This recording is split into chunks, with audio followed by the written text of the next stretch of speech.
Assalamualaikum warahmatullahi wabarakatuh. Alhamdulillah, wassalatu wassalamu ala rasulillah wa ala alihi wa sahbihi wa wala wala hawla wala quwata illa billah. Subhanaka la ilma lana illa ma'allamtana innaka antal alimul hakim wa tub alaina innaka antat tawwabur rahim. Rabbi adkhilni mudkhala sidqin wa akhrijni mukhraja sidqin waj'alni min ladunka sultanan nasyira. Wa qul ja'al haqq wa zaqal batil innal batila kana zauqa. Rabbana atina min ladunka rahmah wa hayyi' lana min amrina rasyada. Para pemirsa An-Namirah media yang dirahmati Allah, alhamdulillah, rasa syukur mari senantiasa kita aturkan kepada Allah Subhanahu wa taala, yang mana atas segala limpahan karunia, rahmat, taufik, hidayah, inayahnya kita sampai saat ini bisa melaksanakan ibadah puasa dalam keadaan sihhah wal afiyah. Memang salah satu hikmah daripada ibadah puasa itu sendiri adalah supaya orang itu sehat. Alhamdulillah, kita ditakdirkan oleh Allah Subhanahu wa taala sehat iman kita, sehat Islam kita, sehat jasmani rohani kita, sehingga kita mampu melaksanakan ibadah puasa sampai hari ini. Mudah-mudahan aktivitas puasa yang kita lakukan diterima oleh Allah Subhanahu wa taala, sekaligus kita maksimalkan dengan melakukan sunnah-sunnah daripada ibadah puasa itu sendiri. Pemirsa An-Namirah Media yang dirahmati Allah, pada pertemuan kita kali ini kita akan menerangkan tentang keutamaan sholat berjamaah di masjid. Para pemirsa yang dirahmati Allah, yang pertama, bahwa orang yang melakukan jamaah di masjid adalah membentuk syiar-syiar agama Islam. Allah Subhanahu wa taala berfirman, "Wa may yu'azzim sya'airallah fa innaha min taqwal qulub." Barang siapa yang mensyiarkan agama Allah, ya, mengagungkan agama Allah, mensyiarkan agama Allah, maka itu termasuk takwa hati seseorang. Jadi takwa itu tidak hanya dilihat dari segi perbuatan sehari-hari, bukan juga dilihat dari bajunya takwa, pecinya hitam, sarungnya putih dan lain sebagainya. Tapi indikator takwa salah satunya bisa dilihat bahwa takwa dhahiran babatinan, salah satu tandanya apabila seseorang rajin melaksanakan sholat jamaah di masjid. Di mana masjid ini adalah merupakan baitun min buyutillah.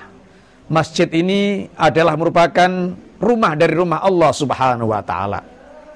Besok seluruh manusia ketika berada di padang mahsyar ingin bertemu dengan Allah Subhanahu wa taala. Tetapi ketika manusia selama hidupnya tidak mengenal masjid, tidak pernah sholat berjamaah di masjid, tidak pernah mengikuti majelis taklim di masjid, jangan harap bahwa besok akan ditemui oleh Allah Subhanahu wa taala. Tapi kalau orang rajin berjamaah di masjid bahkan 5 waktu, insya Allah besok bukan hanya akan ditemui oleh Allah Subhanahu wa taala, tetapi orang itu akan mendapatkan pertolongan dari Allah Subhanahu wa taala.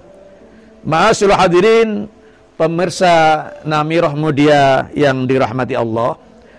Kemudian berikutnya, bahwa kita sholat berjamaah di masjid itu ada keutamaan yang kedua. Keutamaan yang kedua adalah pahala berjalan dari masjid ke rumah itu akan dihitung oleh Allah Subhanahu wa taala sebagaimana diterangkan dalam kitab Riyadhus Shalihin.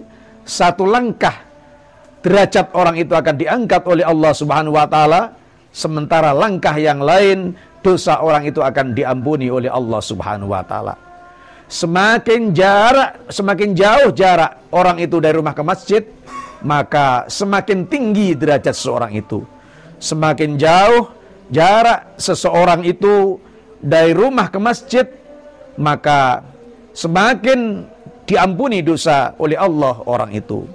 Oleh karena itu, marilah kita usahakan senantiasa berjamaah di masjid, karena dengan jamaah di masjid, yang pertama adalah menyebarkan syiar-syiar Allah, yang kedua bahwa jarak kita berjalan ke masjid, satu langkah derajat kita akan diangkat oleh Allah Subhanahu wa taala, sementara langkah yang lain dosa-dosa kita akan diampuni oleh Allah Subhanahu wa taala.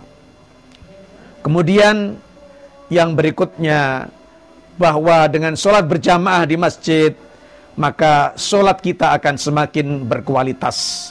Karena biasanya masjid itu sholatnya dipimpin oleh orang-orang yang fasih.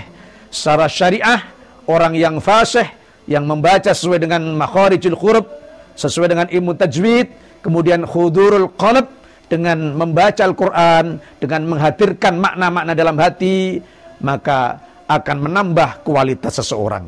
Dan orang yang mau berjamaah di masjid bersama orang-orang yang alim, bersama para ustadz, insya Allah sholatnya akan bertambah kualitasnya, sehingga memungkinkan bahwa ibadah sholatnya akan diterima oleh Allah Subhanahu wa taala.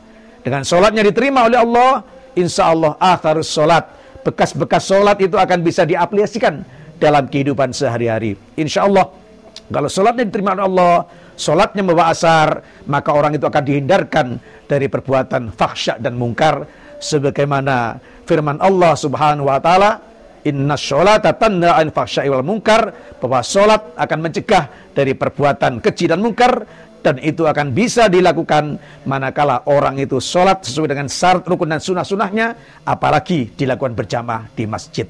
Demikian pertemuan kita hari ini.